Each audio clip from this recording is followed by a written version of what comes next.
नमस्कार साथियों, कैसे हैं आप सभी। आशा करते हैं आप सभी बहुत ही अच्छे होंगे।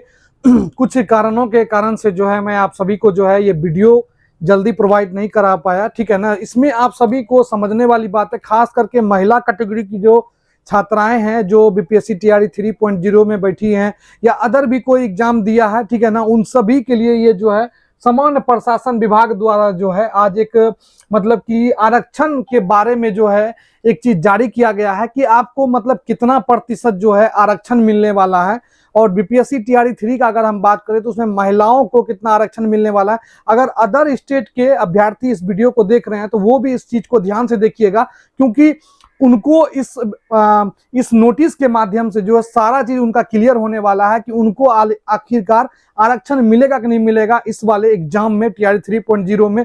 हालांकि सरकार ने डोमिसाइल लागू करने से पहले एक बहुत बड़ा जो है आप सभी के लिए जो है क्या कहें इंपॉर्टेंट चीज जो है, मतलब कि एक तरह से कहें तो आप सभी के लिए बहुत बड़ा जो है ये चीज ला दिया है। और इसमें आप सभी को बताएंगे कि सारा एक, देखिए थोड़ा वीडियो लंबा होगा, आप सभी से निवेदन है खास करके महिला वर्ग की जो भी छात्राएं हैं वो ध्यान से देखिएगा, क्योंकि उनको जो है बहुत लाभ होने वाला है इस नोटिस से, क्योंकि सामान्य प्रशासन विभाग द्वारा जो है नोटिस निकाला गया।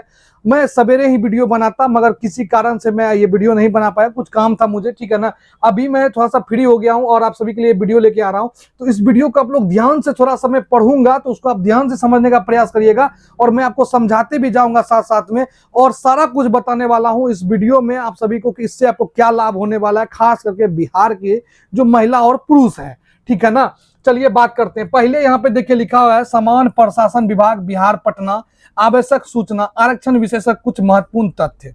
ध्यान दीजिएगा, कुछ महत्वपूर्ण तथ्य मतलब आरक्षण के विषय में जो है कुछ महत्वपूर्ण तथ्य। अब आपको एक बात बता दें, जो आपका आरक्षण का मामला था 65% वाला और 50%, मुझे जहां तक लग रहा है कि 50% पे आप सभी का रिजल्ट जारी होगा, और वो रिजल्ट भी जारी होगा इसके वीडियो के लास्ट में बताएंगे।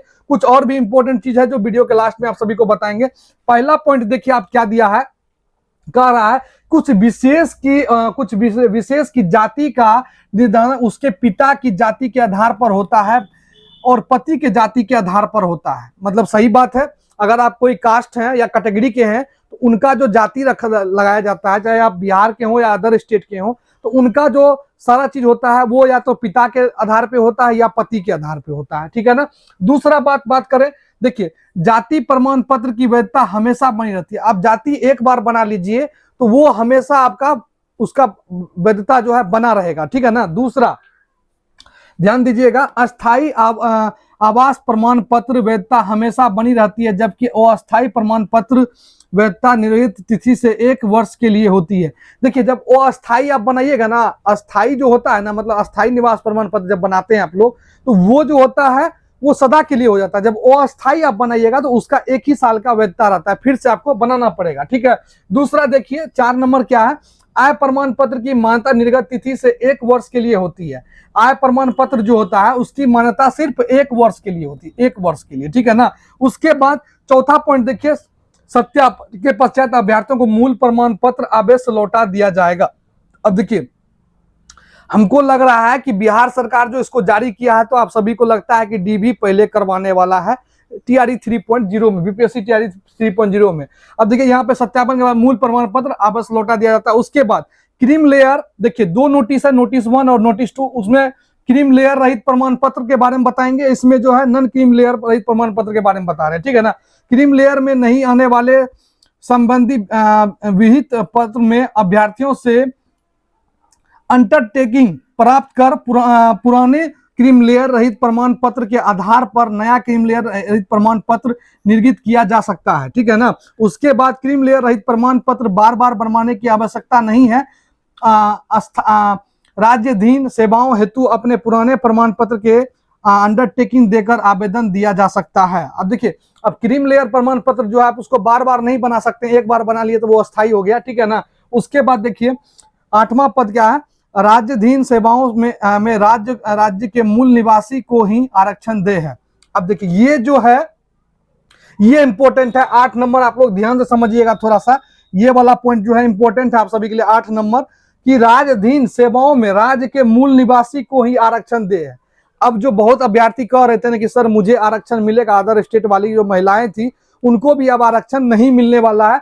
सिर्फ उन्हीं महिलाओं और पुरुषों को आरक्षण मिलेगा जो कि बिहार राज्य के छात्र हैं, ठीक है ना। उसके बाद देखिए 9 नंबर का क्या कह रहा है, दिव्यांगजनों को सरकारी सेवाओं से नियुक्ति में 4% क्षैतिज आरक्षण दे है। अब देखिए दिव्यांगों को जो है सरकारी सेवाओं में नियुक्ति में 4% क्षैतिज आरक्षण, मतलब 4% जो है क्षैतिज आरक्षण दिया जाएगा। उसके बाद 10 नंबर देखिए, स्वतंत्रता सेनानी के पोता पोती नाती नातनी को सरकारी सेवाओं में नियुक्ति में 2%, कितना 2% है, उसके बाद क्षैतिज आरक्षण दिया जाएगा। उसके बाद 11 है, महिलाओं को सरकारी सेवाओं में नियुक्ति में 35% क्षैतिज आरक्षण। अब यहाँ पे बहुत महिलाएं जो थी बात कर रही, तो 11 नंबर पॉइंट को थोड़ा समझिएगा जो कि इंपॉर्टेंट है, 35% क्षैतिज आरक्षण। अब यहाँ पे बहुत सारी महिलाएं चिंतित थी बिहार की कि सर मेरा होगा कि नहीं होगा, तो आप लोग टेंशन फ्री रहिए, 35% आपको क्षैतिज आरक्षण दिया जाएगा अगर बिहार के आप मूल निवासी हैं तो। महिलाओं के लिए बड़ी खुशखबरी, ठीक है ना।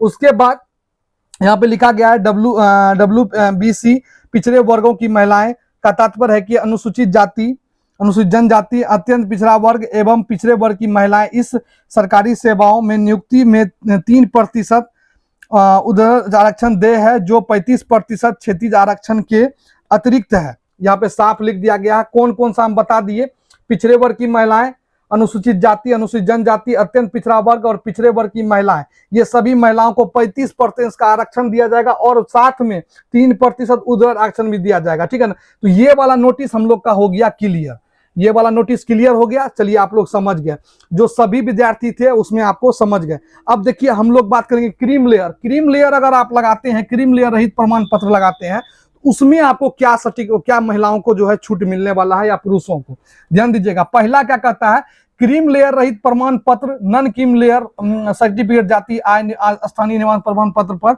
आधारित है। उसके बाद क्रीम लेयर रहित प्रमाण पत्र निर्गत करने के क्रम में पहले जाति आवास आय प्रमाण पत्र निर्गत करने की अनिवार्यता नहीं है, बल्कि शपथ पत्र के आधार पर सीधे क्रीम लेयर रहित प्रमाण पत्र निर्गत किया जा सकता है। क्रीम लेयर रहित प्रमाण पत्र में माता पिता का आय की गणना की जाती है। उसके बाद आय की गणना में कृषि भूमि वेतन से होने वाले आय की को नहीं जोड़ा जाता है। देखिए अब यहाँ पे माता पिता का जो आय है ना वो नहीं जोड़ा जाता है, किसमें, कृषि भूमि वेतन, ये सब नहीं जोड़ा जाता है, ठीक है ना। उसके बाद देखिए क्रीम लेयर रहित प्रमाण पत्र बार बार बनवाने की आवश्यकता नहीं है, बल्कि पूर्व निर्गत क्रीम लेयर रहित प्रमाण पत्र के साथ आज क्रीम लेयर नहीं आने की संबंधी शपथ पत्र आवेदन आवेदिका द्वारा दिया जाएगा। अब देखिए बहुत सारे अभ्यर्थी हैं जो क्रीम लेयर रहित प्रमाण पत्र 2023 में बनाए थे, चिंतित होकर 2024 में बनाए, तो बहुत अभ्यर्थी को कॉल करके पूछे सर क्रीम लेयर रहित प्रमाण पत्र फिर से बनवा लें, तो नहीं बनवाइएगा, एक बार बनवा लिए हो गया, टेंशन नहीं लेना है, ठीक है ना। चौथा देखिए विवाहित और अविवाहित महिला पुरुषों दोनों के लिए क्रीम लेयर रहित प्रमाण पत्र हेतु जाति आय निवास प्रमाण पत्र पिता के अस्थायी निवास अंचल से निर्गत होगा। इसी प्रकार सीधे क्रीम लेयर रहित प्रमाण पत्र पिता के अस्थायी निवास अंचल से निर्गत होगा, ठीक है ना। पति जो शादीशुदा है उसके पिता के, ठीक है ना, पिता के दोनों, शादीशुदा वाला भाई और जो शादीशुदा नहीं भी उसका भी पिता के ही अंचल से ही प्रमाण पत्र जो है निर्गत होगा क्रीम लेयर, ठीक है ना। उसके बाद सामान्य प्रशासन विभाग बिहार पटना के परिपत्र संख्या 15760 दिनांक 2/9/22 की कंडिका 3 के आलोक में विवाहित महिलाओं का वर्तमान में अपने पति के साथ रहने की स्थिति में क्रीम लेयर रहित प्रमाण पत्र को इधर उद्देश्य के लिए पति आवास के आधार पर आवास प्रमाण पत्र निर्गत किया जा सकता है, परंतु यह उस विवाहित महिला के लिए किसी भी प्रकार के आरक्षण का आधार नहीं होगा, आरक्षण का आधार नहीं होगा, ठीक है ना। चूंकि आरक्षण की सुविधाएं बिहार के मूल निवासी को ही दे है, अतः इसका निर्धारण अभ्यर्थी विवाहित महिला सहित पिता के मूल निवास के आधार पर किया जाता है। अब देखिए अब आपको बता दें, अगर कोई महिला जो है अदर स्टेट की शादी करके बिहार में आ गई, उनको जो है आरक्षण खोजेगी तो वो आरक्षण नहीं मिलेगा। उनका जो पिता का मूल निवास है ना, उनका पिता का जो मूल निवास है उन्हीं से, वहीं से जो क्रीम लेयर बनेगा उसी से उसको जो आरक्षण होगा वो मिलेगा, इसलिए आरक्षण दे नहीं होगा, साफ कर दिया गया। उसके बाद कंडिका में देखिए सब कुछ दर्शा गया है।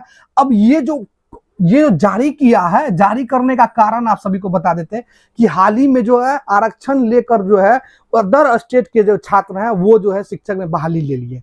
इसी कारण से सामान्य प्रशासन विभाग ने पटना द्वारा जो है ये जो है शिक्षा विभाग ने जब ऑर्डर दिया तो ये चीज उन्होंने जारी किया। और ये आपके लिए बहुत ही इंपॉर्टेंट चीज है। इसको आपको मतलब कि सेव कर लीजिए, टेलीग्राम ग्रुप पे मैं डाल दूंगा।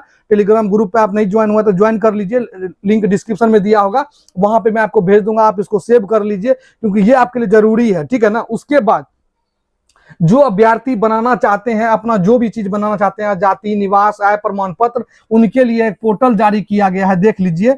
मतलब कि घर बैठे आप बना सकते हैं। एप्स भी दे दिया गया है बिहार सरकार की तरफ से, स्टेप 1, स्टेप 2, स्टेप 3, ये देख लीजिए। इसका भी मैं जो है आप सभी को पोर्टल पे डाल दूंगा, मतलब कि अपने टेलीग्राम ग्रुप पे डाल दूंगा, वहां पे जाके आप डाउनलोड कर लीजिएगा, ठीक है। अब रहा बात की रिजल्ट का, देखिए आरक्षण को लेकर जब बात यहाँ पे छिड़ चुका है तो रिजल्ट आपका अब लेट नहीं होगा, रिजल्ट बहुत जल्द आएगा। लमसम आप सभी को रिजल्ट जो है देखने को मिल जाएगा दुर्गा पूजा के बाद, ठीक है ना। अब रहा बात की, बहुत अभ्यर्थी कहते हैं कि सर रिजल्ट में देरी होगा, आरक्षण 50% लागू होगा, क्योंकि देखिए समान प्रशासन विभाग द्वारा जो है ये चीज जारी कर दिया गया है। तो कुछ आप लोग समझिए, ये जो है आप होशियार को इशारा काफी होता है, तो आप सभी को मैं बता रहा हूं, तो समझ जाइए इस बात को, ठीक है ना। और बैकलॉग सीट जो है कंफर्म जुटेगा, आप लोग इस चीज को लेकर निश्चित रहिएगा। आशा करते हैं वीडियो आप सभी को बहुत ही अच्छा लगा, और चैनल पे पहली बार आए चैनल को सब्सक्राइब करिएगा, और टेलीग्राम ग्रुप से आप और चैनल से जुड़ जाइए। आप सभी लिंक डिस्क्रिप्शन में दिया है। अभी के लिए इतना ही, मिलते हैं नेक्स्ट वीडियो में एक नए टॉपिक के साथ। जय हिंद साथियों।